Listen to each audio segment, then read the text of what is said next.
Welcome to the first episode of our new podcast, Sculpted and Unscripted with Dr. Azad. This is an opportunity for Dr. Azad to answer questions that regularly come up during consultations, pre-ops, and post-ops about different procedures and products offered at Azad Plastic Surgery. Today we'll be discussing Motiva implants, an implant that comes from Costa Rica and recently received FDA approval in September 2024. Motiva implants have recently hit the market. What makes them different than other implants that are currently out there? Yeah, so the Motiva implants, they're called quote-unquote 6th generation implant as opposed to other implants where they're 5th generation. The similarity between the two, and I'll go over the differences, is the 5th generation, first of all, those are like Allergan, Sientra, and Mentor. They're all 5th generation implants, great implants.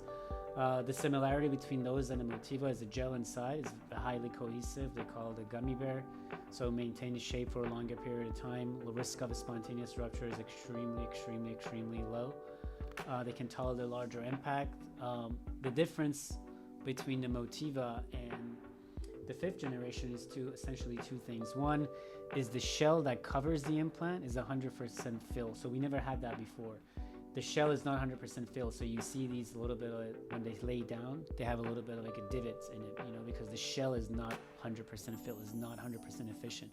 Versus a Motiva implant, when they sit down, you don't see any of that. You don't see any of those deficiencies because the implant is very efficient.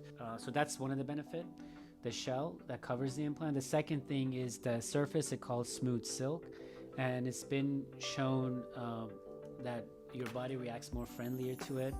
They act more friendly to it because these are quote-unquote foreign things, foreign implants, and the scar tissue that forms around the implant is supposed to be much thinner compared to the other implant. Now, this is something that I have seen that, since I've been doing this for the past 4 months. I've done over 150 cases of these. And I can see, even the week after surgery, the amount of swelling is less compared to the 5th generation implant. Again, I don't want to, 5th generation implant, these are great implants. I haven't had any problem with them, but I can see that the swelling is less. So those are the two things. And then the other thing with the Motiva implant is Motiva implant only sells to the board certified plastic surgeon.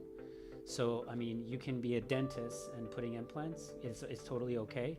And the Allergan and Mentor, they can sell their implants, but Motiva only sells it to a board-certified plastic surgeon. So not all the surgeons have an access to these. So Dr. Azad, as far as capsular contracture, is there a less chance of capsular contracture with the Motiva implants versus other implants?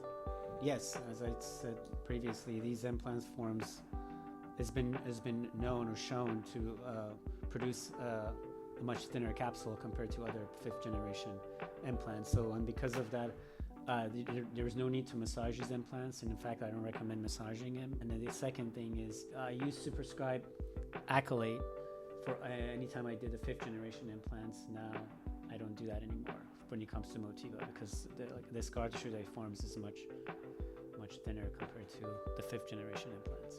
However, that could bring the problem of a lot of people mention about malposition, so that you want to, when you do these implants, you want to make sure that pocket is very tight. You don't want to over dissect the pocket, what you shouldn't anyways.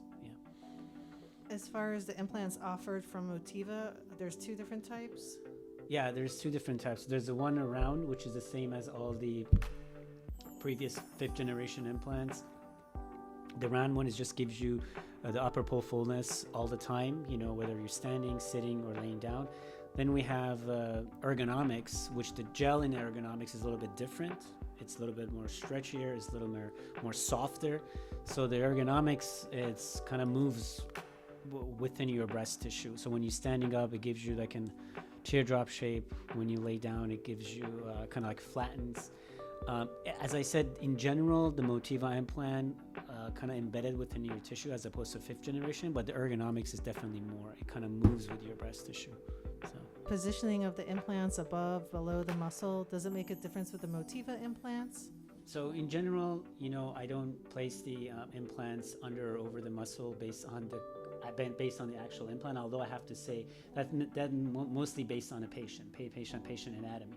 However, with the invention of Motiva and the fact I just mentioned the shell is 100% filled, that the SmoothSilk surface significantly reduce the risk of capsular contracture. Now we're more open in cases that I would prefer to put the implant subfascial or over the muscle.